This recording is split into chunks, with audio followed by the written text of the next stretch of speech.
3, 2, 1, live. All right, here we go. Come on, picture. Come on up. There we go. Returning visitor. Oh, I got to turn that off. There we go. All right, I think we're all set. I'm pulled back a little bit so that I can pay homage to the President's State of the Union address last night. And this is the 0 Days to Expiration podcast, episode number 82. 80, wow. Is it 82 or 83? We got to check on that. Hold on. Must check. Got to get the number right. It's very important that we get the number right. Yes, it is number 82. That means that there's 80 episodes, because we have still not found the missing episode number 70. However, I have it on good authority that someone has found it, and they're going to reveal it to me, and then I'm going to pass it on to you very soon, maybe Friday. Alrighty.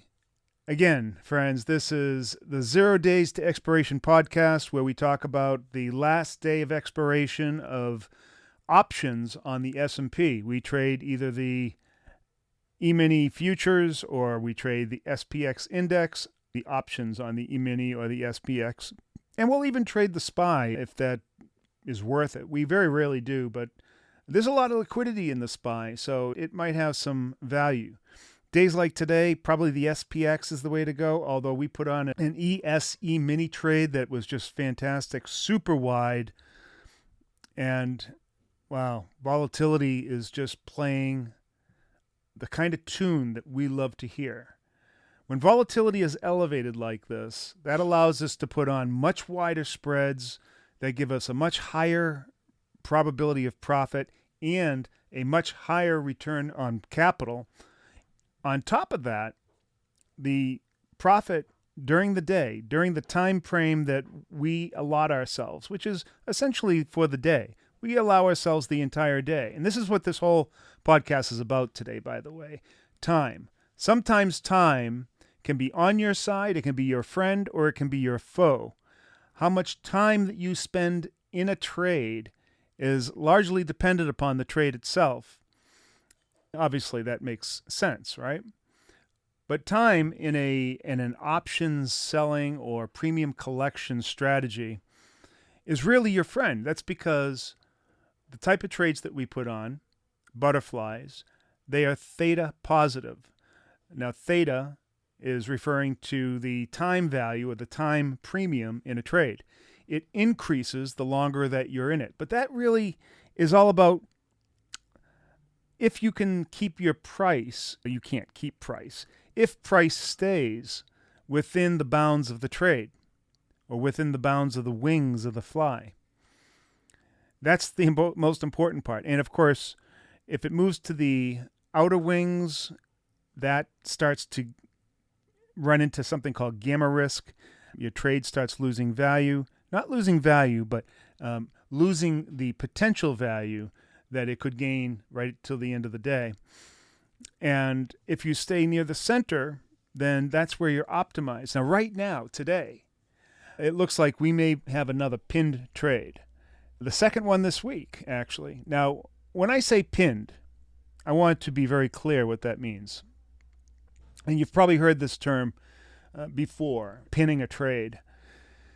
Pinning a butterfly trade means that you ended up right at the short strikes or right at the peak of that apex of the butterfly. And the price for the day ended right there. Now, when we say pinned, it's very unlikely that you're going to be right at the exact strike. But if you're within a strike or so of the short strikes, then we call that a pinned trade, because you're going to realize probably 80 to 90% of the potential profit. When you start moving a little bit beyond that, then the profit starts going down linearly all the way to the edge of the wing where it would be at zero or break even. So during the course of the day, because of the nature of the trades that we put on, the risk to reward scenarios that we set up. By the way, that's another part of all of this. One of the benefits of having higher or heightened volatility is that we can push these trades far out of the money with the expectation that volatility is going to give us a very large expected move. Now, what that means is, well, we don't always know if the move is going to be up or down, but let's say that we had an inkling that it was going to go up and we were expecting a large expected move. Like today, we were expecting at least 50 points and it ended up being about 70 points. Then we can push the butterfly, the center strikes of that butterfly, very far out. And let's say that we had a minimal width butterfly and we pushed it way out, like let's say 50, 60, 70 points away from where we are at the money at that time.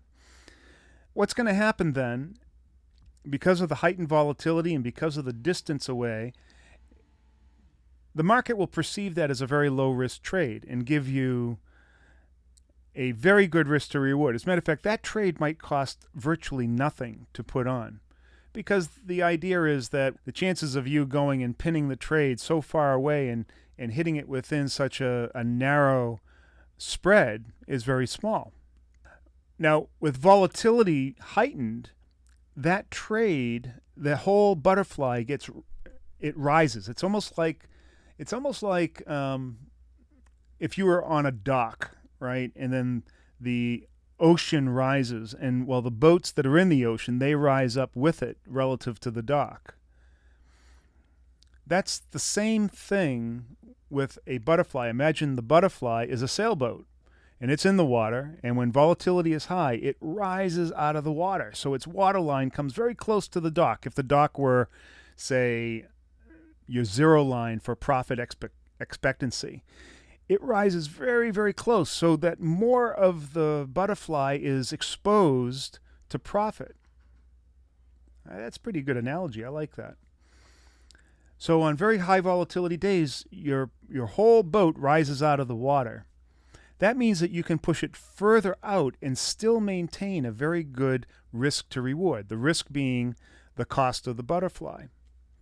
It also means that you can widen the wings. Now, of course, when you widen the wings, that works against that risk to reward thing. But if volatility is high enough and you push it out far enough, you can get still a very good risk to reward. We're looking for at least a 1 to 5 risk to reward. So for every $10, we want to have a potential of 50, or for every 100, a potential of 500. We would prefer a lot more. And in fact, when we have high volatility like this, it allows us to create trades that have way more than that. Usually 1 to 10, or 1 to 15, or 1 to 20. So for every $100 that we bet, maybe the possibility of making $2,000. That's crazy, but it's possible with high enough volatility and strikes that are far enough away from at the money. And because of that heightened volatility, all boats rise and gives us a better step onto that trade. See how I did that? You can step onto the boat. So now let's consider all that. All of these things, they come together in when we have higher volatility like we had today. The VIX, I think, started out today above 30. Gives us the opportunity to put on very wide trades. Now, if we were expecting price to go up, which we were, based on our analysis, we thought that price would go up, and based on the energy in the market and all of that stuff, we had a very high expectation that it would be a trending day, and it was. So we were able then to anticipate that, put the butterfly way out of the money, very wide, giving us a huge potential profit. The other thing is that we placed those strikes in such a way that they coincided with the open interest on the options chain, the heightened open interest. And there's going to be one point on that options chain where there's going to be exceedingly high open interest. And some people will call that the max pain point, or near the max pain point. And that's the place on the very last day of expiration that options sellers are going to try to pin price or push price towards, because that's where they will maximize their profit and where people who are long in the market will experience the max pain or the most loss. That's where the whole term max pain comes from. So again, if we have a very wide butterfly, far enough out of the market, and we are entering that butterfly, there's a whole range of places that we can profit. Now, the beauty of this is that we don't even have to sometimes be inside of the profit tent or within the sail area of the boat in order to profit. We can literally be outside of that butterfly, and the profit line or the P&L line will be rising throughout the day, and enough so that we can actually have multiples on the risk that we take, even if we don't enter. So in other words, we can make a 100 or a 200 or even a 300% return without even entering the butterfly in some cases. I think usually it's limited to about 150% of our risk before you have to start getting inside of it. Now, of course, this is all early on as the profit line is rising, because as it rises throughout the day, it starts taking the shape of the butterfly, and so it starts constricting. And so its break-even points start moving in. And so we have to be closer to the edge of the butterfly or in the butterfly in order to ensure profit later on. So time is a factor. While it's on our side if we're already in the butterfly, it is against us if we're not yet in the butterfly.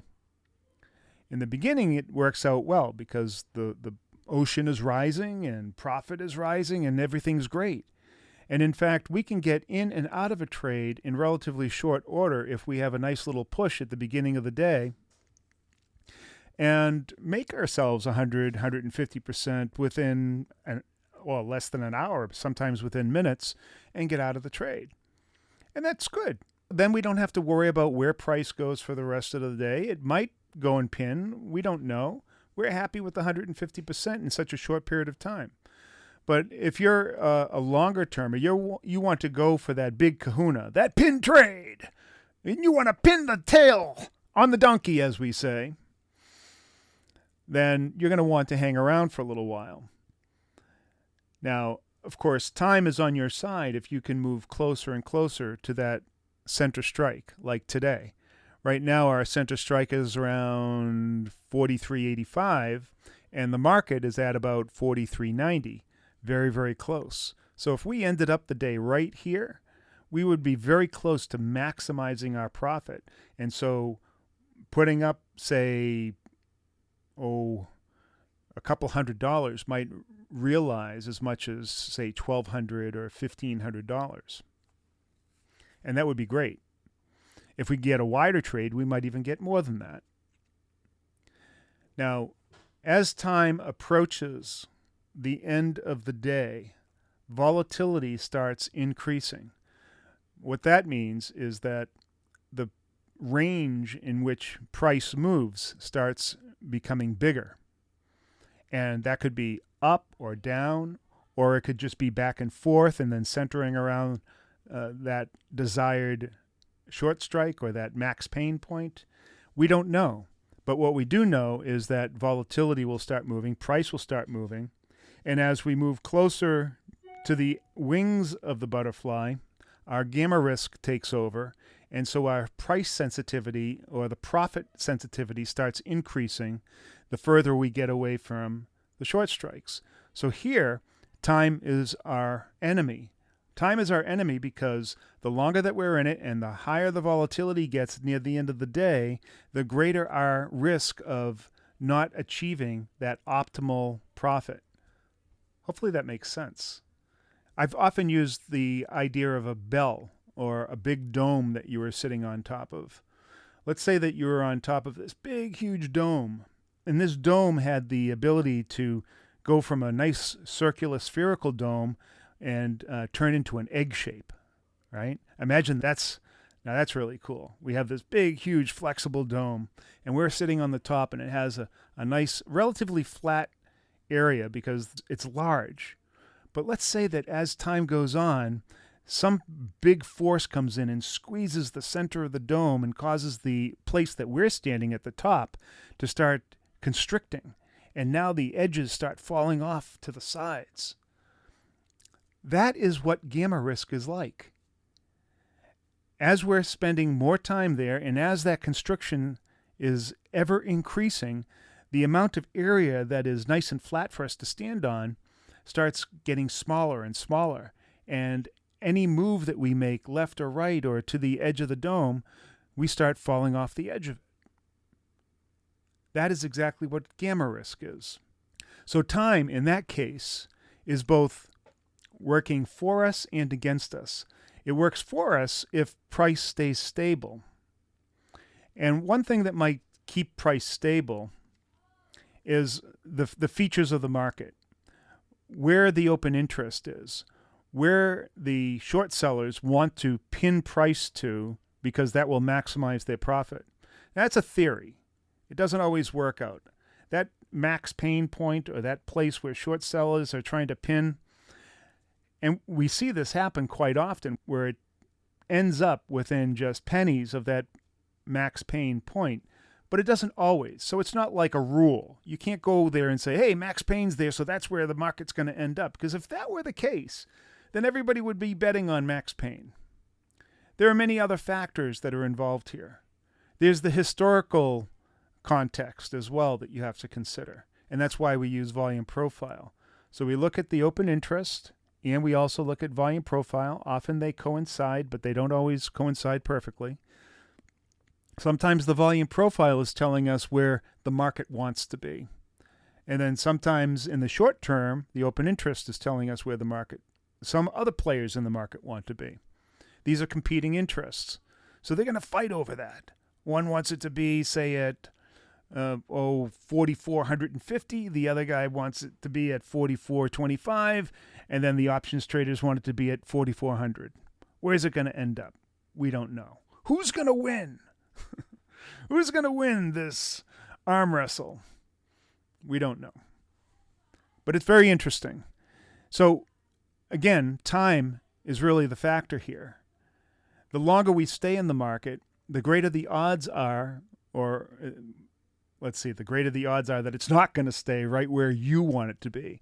It's going to start seeking a place, and all these competing interests are going to be fighting over that. So that's where time is our foe and in fact, it's both our foe and our friend, because as time is going on, this is just crazy to think about when you really start pondering this. As time is expiring, the profit is rising. So there are times within the last few minutes, if you can be right at that short strike, right at the pin, that you can make hundreds of dollars extra in your trade just by profit rising in the last 5 minutes of the trade. But at the same time, the gamma risk is increasing, so you're much more sensitive to any move to the left or the right. You could go from a max profit of making thousands of dollars to making nothing within just a short period of time if price were to, say, move to the left or to the right by 10 or 15 points, which obviously happens quite often. How often have you seen the market either shoot up or shoot down 10, 15, 20, even 30 points? It happens. And so you could be sitting pretty right at the end of the market thinking that you're going to just be lavished with all of this profit. And then 2 minutes later you're saying, huh? What happened? It all went away. Here's the lesson. If you want to be successful at this game, there's going to be some kind of happy medium between how much time you spend in the market and how much time you spend taking profits in the market. In general, there's no real rule that says, well, you just get out when you get 150%, or you just get out in the first half of the market. Once noontime comes, you should be out. That's not true. Every day is different. And that's why trading this type of way, trading the 0 DTE a systematic way, doesn't always work. Now, generating data in a systematic way certainly helps. All these data points help you gain confidence in where you think price will go. And if price ends up there for a good portion of the time and you feel that you can spend a little bit of time here and allow that profit curve to rise enough, there's going to be some point where you say, enough is enough. I've made what I think that I deserve, and I'm out of here.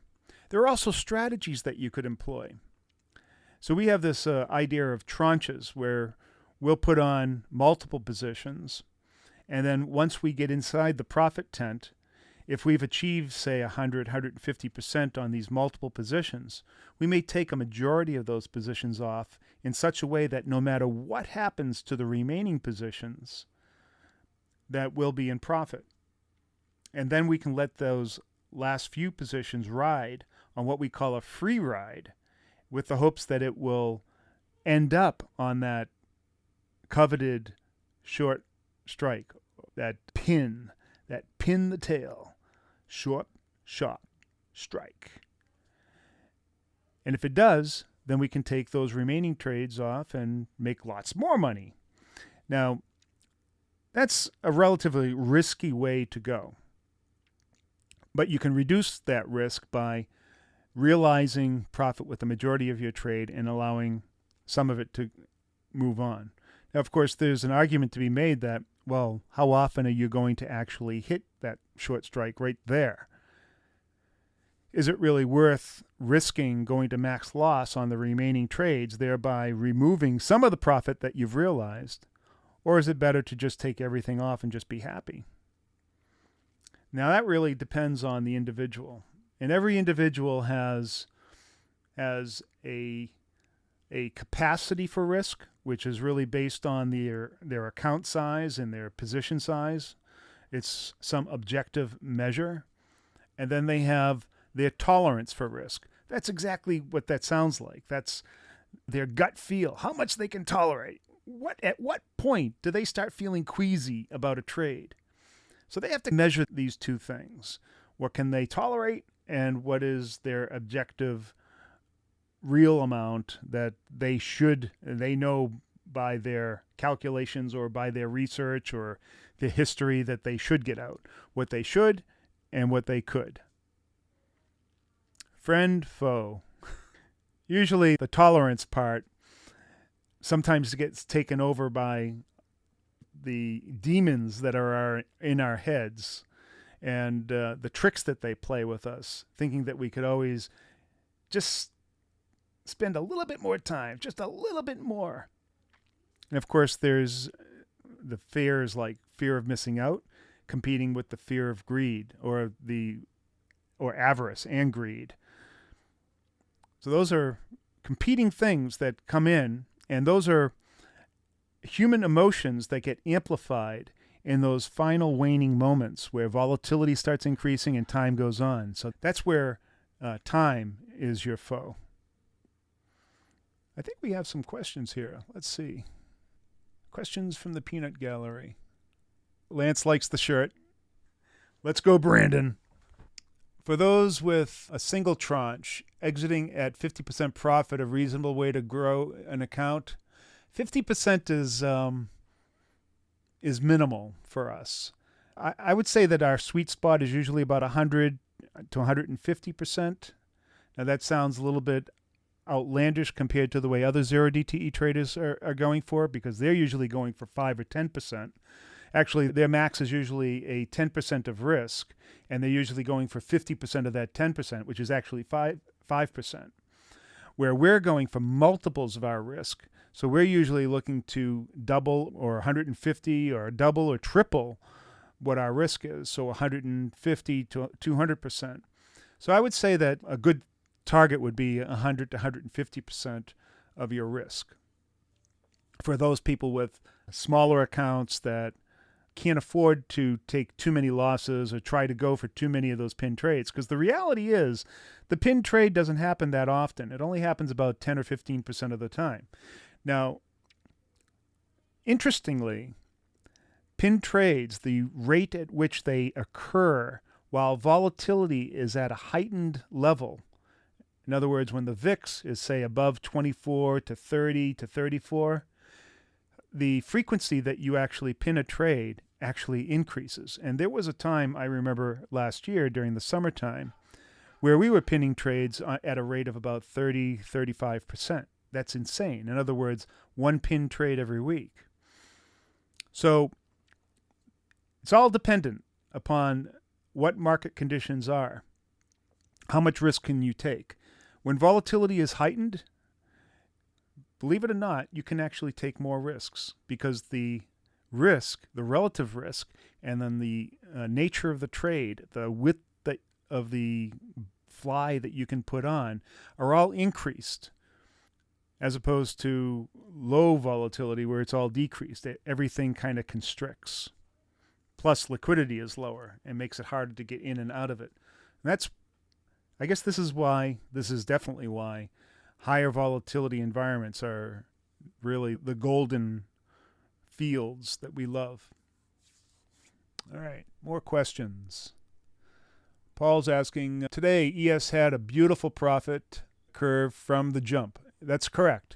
Because of that higher volatility, we had a nice wide profit dome, and it rose relatively quickly in the early parts and still stayed wide, well outside of the break-even points of the butterfly, allowing us to gain easy profits.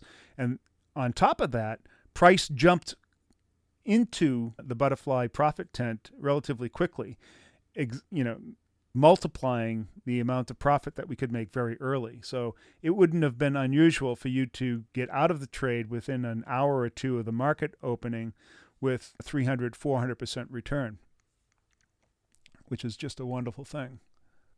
Brian's asking, is gamma the rate of acceleration?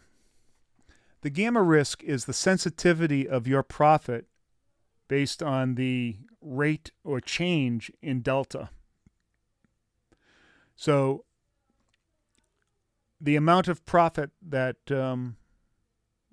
you either make or don't make based on how fast or where delta is moving. If delta moves to the right or to the left, a higher gamma risk will basically mean that you're creating a dome that is narrower. So a high gamma refers to a much more pointy dome that you're sitting on top of. Very, very much like as you get to the end of the day in a butterfly, as you get to the end of the day, the profit thing is moving up, and then the profit curve is taking the shape of the butterfly, and it's becoming more defined. That sharper dome or that narrower dome means higher gamma. David's asking, hey, what does your hat say? Oh, my hat says Surge Life. This is actually a reference to a series of novels that I enjoy by an author named Tim Dorsey. And Surge is the protagonist of those novels. He is a serial killer with a conscience. In other words, he only kills people that actually deserve it. And he has a sidekick named Coleman, and they go around and with their adventures, they're Florida-ophiles. They love Florida. They all reside in Florida. So if you're into Florida and you like comedy serial killer novels, then I suggest you look up Tim Dorsey. And Surge is the protagonist. His name is Surge Storms. So now you know. I am new to using the Thinkorswim platform and the paper trading. I realize there is a 20-minute delay. Is the overall information accurate? Any other limitations? So let me say this about paper trading. Paper trading is really not a great way to gain any expectation about where your trade will profit or lose, because you don't have real counterparties behind there taking the trades with you. Plus you have the time delay. So it's very difficult to tell whether or not you're actually doing something good or not. You can put a trade on, it will instantly fill. That doesn't mean it would have done that in a live market. What paper trading is really good for is getting you comfortable with actually executing the trades and getting familiar with the platform itself. And that's the way you should take it. However, in this type of trading, because our risk is so small, you can trade with a relatively small account and gain a fair amount of experience without risking a lot of money. So that's what I would say. Spend a week or so paper trading or observing or going through the steps that we go through, and then just dip your toe into it and dip your toe into the water at the edge of the dock. Wait for that boat to come up. Hop on. You'll be okay. You really don't have to risk a whole lot of money to be involved in these trades. All right. There we go. I hope you enjoyed this episode. And man, we are so close to a pin trade today. If I had the temerity, the courage, the hubris to stay in this trade right to the end of the day, I would have probably doubled my humongous profit that I've already made. But I'm happy with it. I really am. Now it looks like volatility is starting to kick in. Price is starting to move all over the place. We'll see what happens. But in any event, Monday was a fantastically successful day. Today, Wednesday, another fantastic 0DTE trade day. Nearly 2 pin trades in one day. What else can you ask? All you can ask for is another pin trade on Friday. Just kidding. We don't know what holds for us on Friday, but it's been a great environment here. If you'd like to try out this service, go to 0-dte.com/try. You'll get a 4-week trial. And at the end of those 4 weeks, if you want to join the service, we will rebate the cost of that trial. Well, thank you very much for showing up, and peace to you all. Thank you to the Peanut Gallery. Oh, I think we have another question or two. How is your small account? Let's see. I'll have an update to all the account information in future videos and give you an update on where we're starting, where we're going, that sort of thing. All right, that's good. Peace to you all. Have a great day. We'll see you on Friday. Let's go, Brandon!